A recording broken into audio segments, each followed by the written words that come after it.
Mengapa Jepang berhasil memodernisasi diri di abad ke-19 sementara Mesir tidak?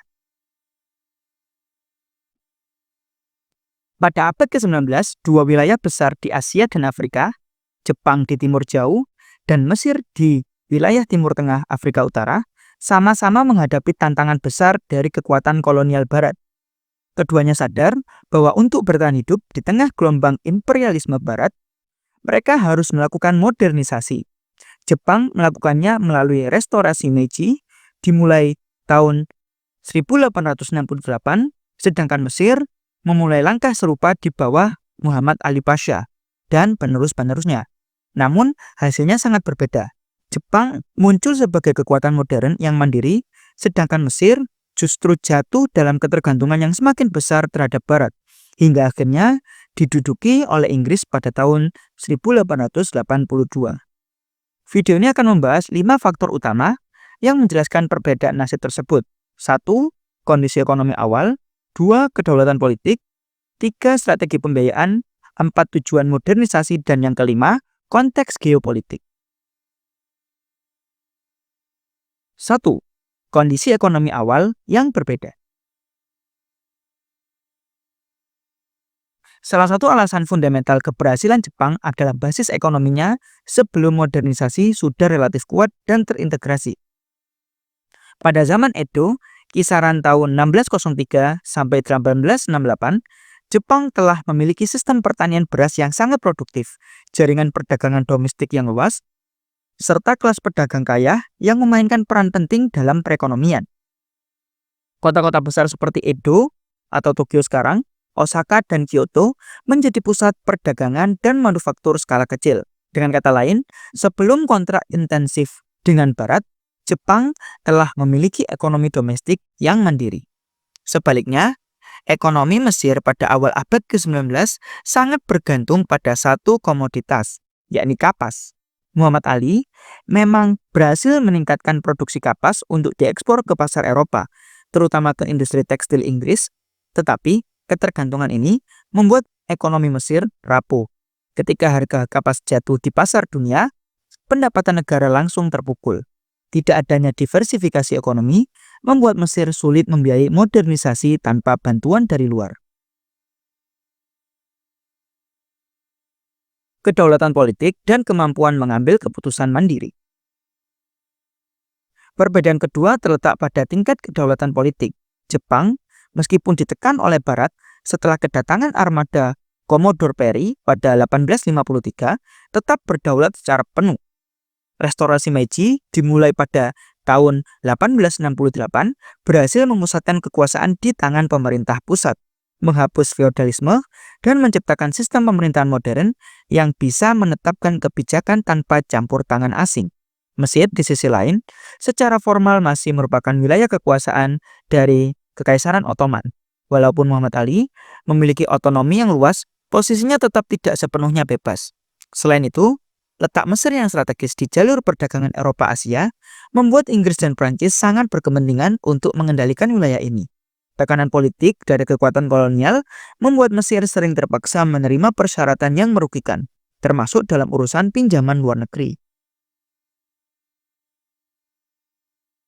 Strategi pembiayaan modernisasi. Disinilah perbedaan paling mencolok terlihat. Jepang membiayai modernisasi utamanya dari pendapatan domestik, terutama hasil Land Tax Reform tahun 1873. Reformasi ini mengubah pajak tanah dari bentuk beras menjadi uang tunai, sehingga negara memiliki aliran pendapatan yang stabil dan fleksibel untuk membiayai pembangunan. Pemerintah juga menjual beberapa industri milik negara kepada pengusaha lokal yang bernama Zaibatsu, yang kemudian menjadi mitra dalam mengembangkan industri nasional. Dengan modal ini, Jepang dapat mengimpor teknologi dan membayar tenaga ahli asing, oyatoi, geikokujin, tanpa harus bergantung pada pinjaman luar negeri. Jikapun Jepang berutang, jumlahnya relatif kecil dan umumnya untuk proyek spesifik seperti pembelian kapal perang, bukan untuk menutup biaya operasional negara. Mesir memilih jalur berbeda. Pembangunan infrastruktur besar, termasuk pabrik senjata, sekolah teknik, sistem irigasi kapas, jalur kereta api, dan terutama terusan Suez, dibiayai melalui pinjaman dari bank-bank Eropa. Pinjaman ini disertai bunga tinggi dan pembayaran cicilan menjadi beban besar anggaran negara. Saat harga kapas jatuh pada saat itu, pendapatan merosot tajam. Mesir terjebak dalam krisis utang. Pada tahun 1876, Mesir terpaksa menerima Komisi Pengawasan Keuangan Gabungan Inggris dan Prancis yang pada praktiknya mengontrol kebijakan fiskal Mesir. Ini adalah langkah awal menuju hilangnya kedaulatan ekonomi dan politik Mesir. Tujuan dan cakupan modernisasi. Jepang menjalankan modernisasi sebagai proyek nasional menyeluruh. Reformasi Meiji mencakup pembaruan militer, sistem pendidikan nasional, hukum modern, industri, serta birokrasi. Tujuannya jelas, memperkuat negara agar setara dengan kekuatan barat dan menghindari kolonialisasi.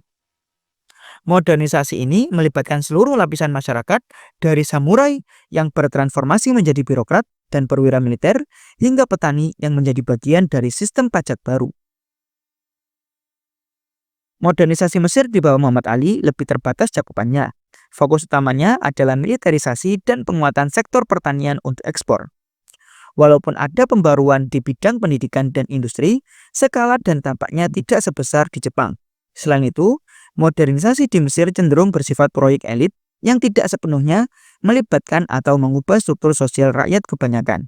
Akibatnya, ketika kepemimpinan yang kuat seperti Muhammad Ali hilang, keberlanjutan proyek modernisasi menjadi rapuh. Konteks geopolitik. Faktor geografis dan geopolitik juga berperan besar.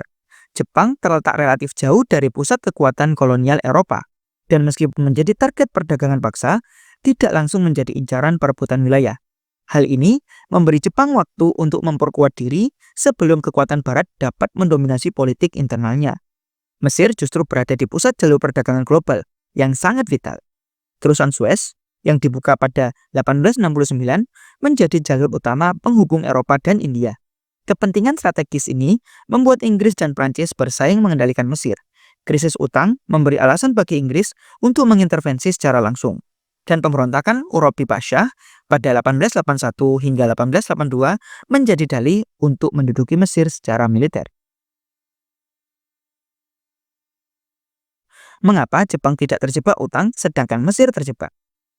Dari 5 faktor di atas, terlihat bahwa keberhasilan Jepang menghindari jebakan utang luar negeri adalah hasil kombinasi antara basis ekonomi domestik yang kuat, kedaulatan penuh, dan strategi pembiayaan mandiri.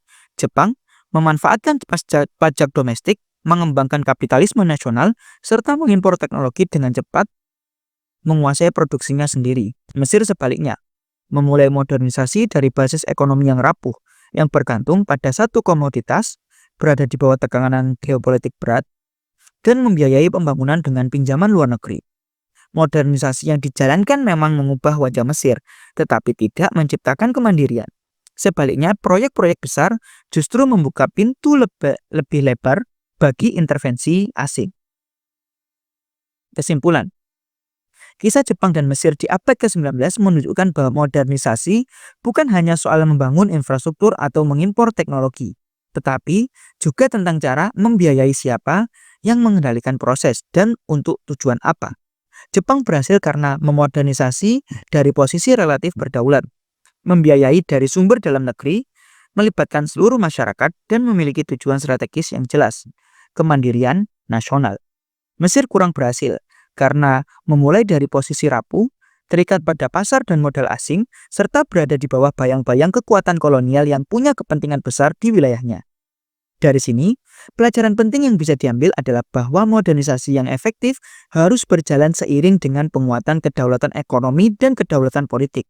Tanpa itu, modernisasi bisa menjadi jalan pintas untuk menuju ketergantungan baru seperti yang dialami oleh Mesir, alih-alih menjadi sarana pembebasan dan kemandirian seperti yang dicapai oleh Jepang.